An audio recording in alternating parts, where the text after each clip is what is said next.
ধর্মীয় অবস্থা, পৌত্তলিকতা, অশ্লীলতা, শির্ক, বিদাত ও বহুত্ববাদের জমাট অন্ধকার ভেদ করে চিরভাস্বর ও চিরজ্যোতির্ময় ইসলাম নামক সূর্য যখন নবায়িত আলোর বন্যায় উদ্ভাসিত হয়ে আত্মপ্রকাশ করল, তখন প্রচলিত সকল বিশ্বাস এবং মতবাদের অনুসারীগণ একদম হতচকিত হয়ে পড়ল।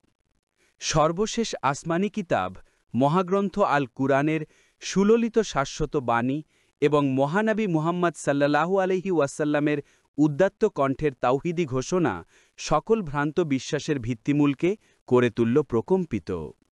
যে সকল মুশরিক ও পুতুল পূজক শির্ক ও পৌত্তলিকতার পাপপুঙ্কে নিমজ্জিত থেকেও দাবি করত যে তারা দ্বীন-ই ইব্রাহিম আলাইহিসসালামের ওপর প্রতিষ্ঠিত, তাদের বিশ্বাসের ভিত্তিমূলে চরম আঘাত হানল।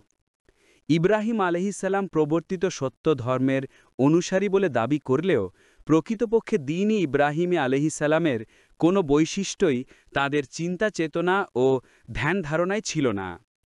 তারা নানা প্রকার অশ্লীলতা ও পাপাচারে লিপ্ত হয়ে পড়ে।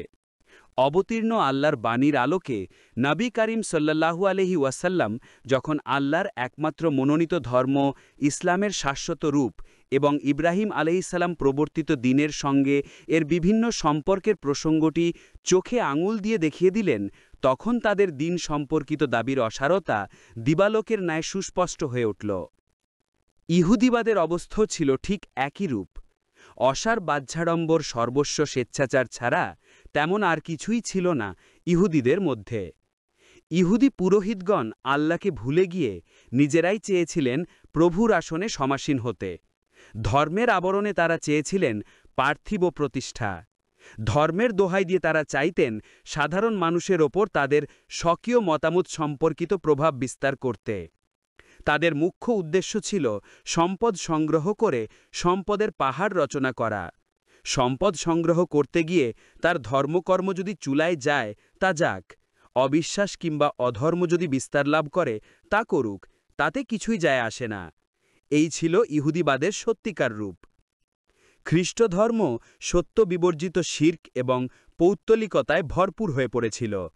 আল্লাহর একত্ববাদের পরিবর্তে তৃত্ববাদের ধারণা তাদের মনে বদ্ধমূল হয়ে গিয়েছিল এবং এই ভ্রান্ত ধারণাই আল্লাহ এবং মানবকে এক আজব সংমিশ্রণের বন্ধনে আবদ্ধ করেছিল।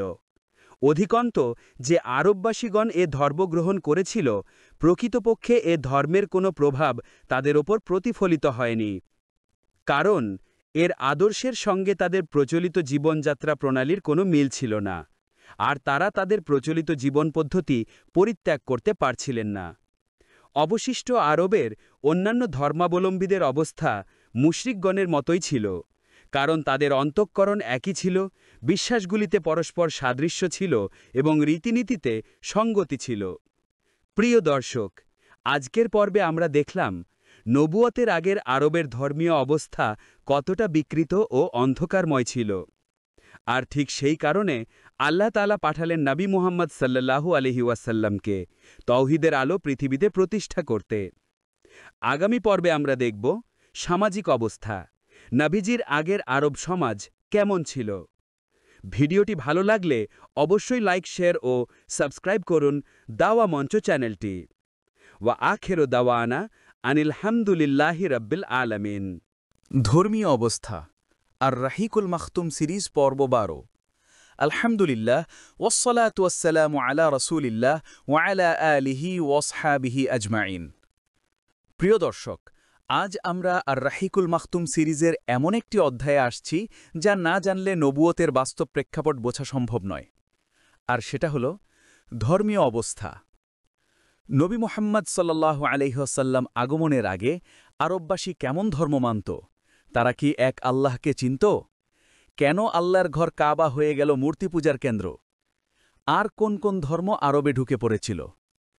আজকের পর্বে আমরা গভীরভাবে দেখব সে সময়ের আরবের ধর্মীয় বিভ্রান্তি, কুসংস্কার এবং অন্ধকারাচ্ছন্ন বিশ্বাসদের ভয়াবহ রূপ।